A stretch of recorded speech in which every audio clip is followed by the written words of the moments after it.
संत लूकस का अध्याय 22। यूदस का विश्वासघात। पास्का बेखमीर रोटी का पर्व निकट था। महायाजक और शास्त्री ईसा के सर्वनाश का उपाय ढूंढ रहे थे, परंतु वे जनता से डरते थे। उस समय शैतान यूदस में घुस गया। यूदस इस्करियोती कहलाता था और 12 में से एक था। उसने महायाजकों और मंदिर आरक्षी के नायकों के पास जाकर उनके साथ यह परामर्श किया कि वह किसी प्रकार ईसा को उनके हवाले कर दे। वे बहुत प्रसन्न हुए और उन्होंने उसे रुपया देने का वादा किया। यूदस सहमत हो गया और वह जनता के अनजान में ईसा को पकड़वाने का अवसर ढूंढता रहा। पास्का की तैयारी। बेखमीर रोटी का दिन आया जब पास्का के मेमने की बलि चढ़ाना आवश्यक था। ईसा ने पेतरुस और योहन को यह कहते हुए भेजा, जाकर हमारे लिए पास्का भोज की तैयारी करो। उन्होंने ईसा से पूछा, आप क्या चाहते हैं, हम कहाँ उसकी तैयारी करें? ईसा ने उत्तर दिया, शहर में आने पर तुम्हें पानी का घड़ा लिए एक पुरुष मिलेगा। उसके पीछे पीछे चलना और जिस घर में वह प्रवेश करे उस घर के स्वामी से कहना, गुरुवर ने आपको कहला भेजा है। अतिथिशाला कहाँ है जहाँ मैं अपने शिष्यों के साथ पास्का का भोजन करूं? और वह तुम्हें ऊपर एक सजा सजाया बड़ा कमरा दिखा देगा, वही तैयार करना। वे चल पड़े। ईसा ने जैसा कहा था उन्होंने सब कुछ वैसा ही पाया और पास्का भोज की तैयारी कर ली। पास्का का भोज। समय आने पर ईसा प्रेरितों के साथ भोजन करने बैठे और उन्होंने उनसे कहा, मैं कितना चाहता था कि दुख भोगने से पहले पास्का का यह भोजन तुम्हारे साथ करूं, क्योंकि मैं तुम लोगों से कहता हूं, जब तक यह ईश्वर के राज्य में पूर्ण न हो जाए मैं इसे फिर नहीं खाऊंगा। इसके बाद ईसा ने प्याला लिया, धन्यवाद की प्रार्थना पड़ी और कहा, इसे ले लो और आपस में बांट लो, क्योंकि मैं तुम लोगों से कहता हूं, जब तक ईश्वर का राज ना आए मैं दाख का रस फिर नहीं पीऊंगा। परम प्रसाद की स्थापना। उन्होंने रोटी ली और धन्यवाद की प्रार्थना पढ़ने के बाद उसे तोड़ा और यह कहते हुए शिष्यों को दिया, यह मेरा शरीर है जो तुम्हारे लिए दिया जा रहा है, यह मेरी स्मृति में किया करो। इसी तरह उन्होंने भोजन के बाद यह कहते हुए प्याला दिया, यह प्याला मेरे रक्त का नूतन विधान है, यह तुम्हारे लिए बहाया जा रहा है। यूदस के विश्वासघात का संकेत। देखो, मेरे विश्वासघाती का हाथ मेरे साथ मेज पर है। मानव पुत्र तो जैसा लिखा है चला जाता है, किंतु धिक्कार उस मनुष्य को जो उसे पकड़वाता है। वे एक दूसरे से पूछने लगे कि हम लोगों में कौन यह काम करने वाला है, शिष्यों में बड़ा कौन? उनमें यह विवाद छिड़ गया कि हम में किसको सबसे बड़ा समझा जाना चाहिए। ईसा ने उनसे कहा, संसार में राजा अपनी प्रजा पर निरंकुश शासन करते हैं और सत्ताधारी संरक्षक कहलाना चाहते हैं, परंतु तुम लोगों में ऐसा नहीं है। जो तुम में बड़ा है वह सबसे छोटे जैसा बने और जो अधिकारी है वह सेवक जैसा बने। आखिर बड़ा कौन है, वह जो मेज पर बैठता है अथवा वह जो परोसता है? वही ना जो मेज पर बैठता है, परंतु मैं तुम लोगों में सेवक जैसा हूँ। प्रेरितों का पुरस्कार। तुम लोग संकट के समय मेरा साथ देते रहे।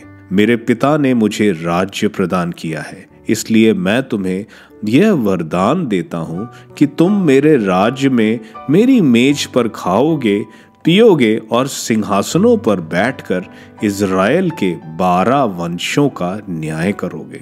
पेतरुस की भावी निर्बलता। सिमोन सिमोन, शैतान को तुम लोगों को गेहूं की तरह फटकाने की अनुमति मिली है, परंतु मैंने तुम्हारे लिए प्रार्थना की है जिससे तुम्हारा विश्वास नष्ट ना हो। जब तुम फिर सही रास्ते पर आ जाओगे तो अपने भाइयों को भी संभालोगे। पेतरुस ने उनसे कहा, प्रभु, मैं आपके साथ बंदीगृह जाने और मरने को भी तैयार हूं। किंतु ईसा ने कहा, पेतरुस, मैं तुमसे कहता हूं कि आज मुर्गे की बांग देने से पहले ही तुम 3 बार यह अस्वीकार करोगे कि तुम मुझे जानते हो। भावी संकट। ईसा ने उनसे कहा, जब मैंने तुम्हें थैली, झोली और जूतों के बिना भेजा था तो क्या तुम्हें किसी बात की कमी हुई थी? उन्होंने उत्तर दिया, किसी बात की नहीं। इस पर ईसा ने कहा, परंतु अब जिसके पास थैली है वह उसे ले ले, और अपनी झोली भी, और जिसके पास नहीं है वह अपना कपड़ा बेचकर तलवार खरीद ले। क्योंकि मैं तुमसे कहता हूँ कि धर्म ग्रंथ का यह कथन मुझ में अवश्य पूरा होगा। उनकी गिनती कुकर्मियों में हुई, और जो कुछ मेरे विषय में लिखा है वह पूरा होने को है। शिष्यों ने कहा, प्रभु देखिए, यहाँ 2 तलवारें हैं। परंतु ईसा ने कहा, बस बस। प्रभु की प्राण पीड़ा। ईसा बाहर निकलकर अपनी आदत के अनुसार जैतून पहाड़ गए।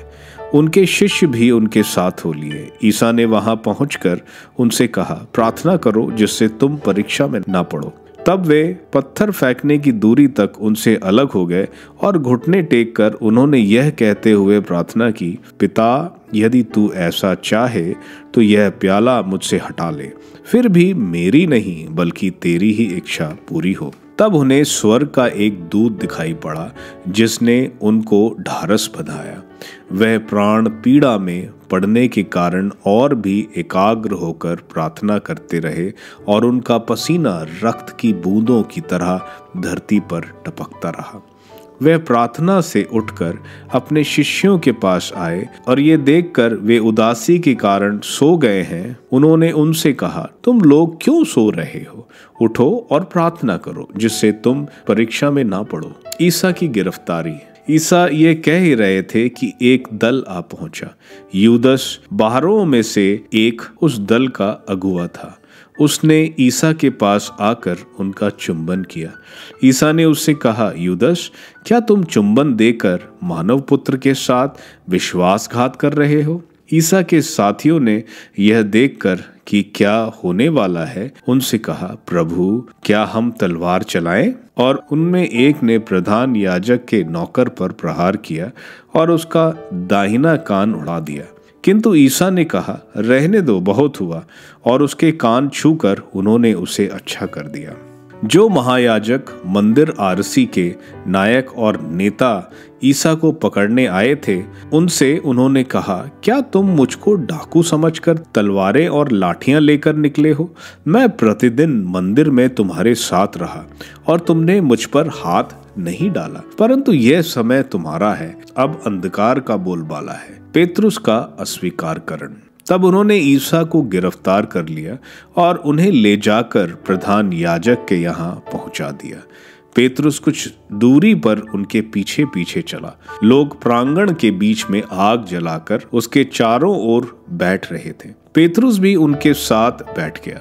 एक नौकरानी ने आग के प्रकाश में पेतरुस को बैठा हुआ देखा और उस पर दृष्टि गड़ाकर कहा, यह भी उसी के साथ था। किंतु उसने अस्वीकार करते हुए कहा, नहीं भाई, मैं उसे नहीं जानता। थोड़ी देर बाद किसी दूसरे ने पेतरुस को देखकर कहा, तुम भी उन्हीं लोगों में एक हो।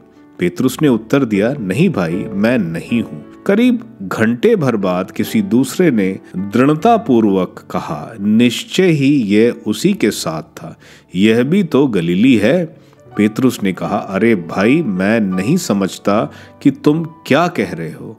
वह बोल ही रहा था कि उसी क्षण मुर्गे ने बांग दी, और प्रभु ने मुड़कर पेतरुस की ओर देखा।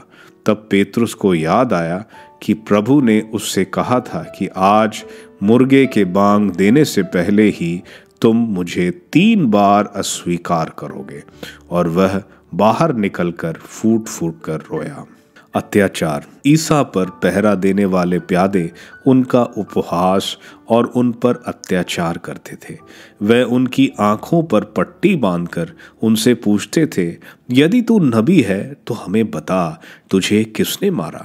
वे उनका अपमान करते हुए उनसे और बहुत सी बातें कहते रहे। यहूदी महासभा के सामने। दिन निकलने पर जनता के नेता, महायाजक और शास्त्री एकत्र हो गए और उन्होंने ईसा को अपनी महासभा में बुलाकर उनसे कहा, यदि तुम मसीह हो तो हमें बता दो। उन्होंने उत्तर दिया, यदि मैं आप लोगों से कहूंगा तो आप विश्वास नहीं करेंगे, और यदि मैं प्रश्न करूंगा तो आप लोग उत्तर नहीं देंगे। परंतु अब से मानव पुत्र सर्वशक्तिमान ईश्वर के दाहिने विराजमान होगा। इस पर सब के सब बोल उठे, तो क्या तुम ईश्वर के पुत्र हो? ईसा ने उत्तर दिया, आप लोग ठीक ही कहते हैं, मैं वही हूँ। इस पर उन्होंने कहा, हमें और गवाही की जरूरत ही क्या है, हमने तो स्वयं इसके मुंह से सुन लिया है।